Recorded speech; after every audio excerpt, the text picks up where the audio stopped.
When I was 7, my father brought home a beautiful lady who gave me a mango. That day, my mother watched me happily eating the mango while she signed her name on the divorce papers. After that, she jumped off the roof of our building. From then on, mangoes became the nightmare of my life. So on my wedding day, I told my husband, Alan Holt, if you ever want a divorce, just give me a mango. Alan pulled me into his arms. Quiet. From then on, mangoes became off limits for him too. On Christmas Eve of our 5th year of marriage, Alan's childhood sweetheart, Larissa Fenimore, left a mango on his desk at the office. The very same day, Alan announced he was cutting ties with Larissa and fired her from the company. That day, I truly believed he was the man I was meant to be with. Half a year later, I flew back from overseas, having just closed a partnership deal worth about $200 million.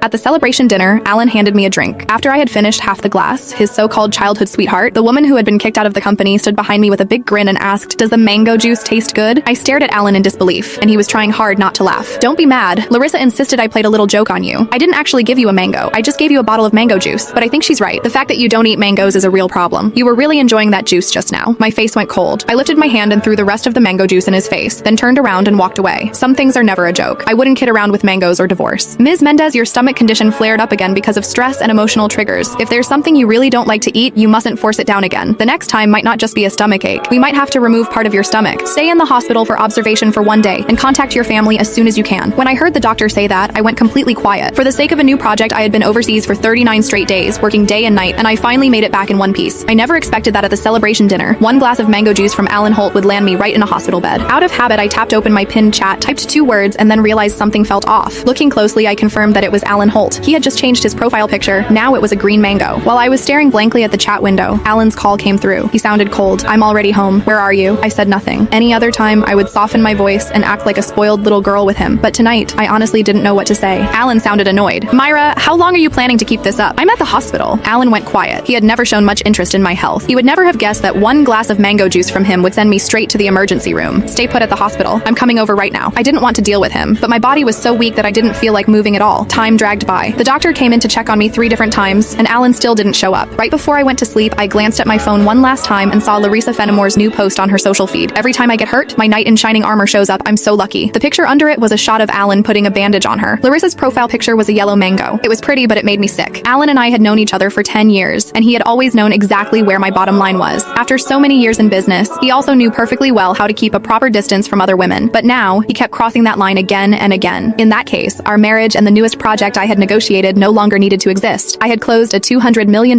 deal in West Arkin that could have changed the company's future, but at that moment, it didn't matter anymore. When I woke up the next morning, Alan hadn't sent a single message or made a single call. I wasn't even angry. After the follow-up check confirmed I was fine, I went straight home to a 5,300 square foot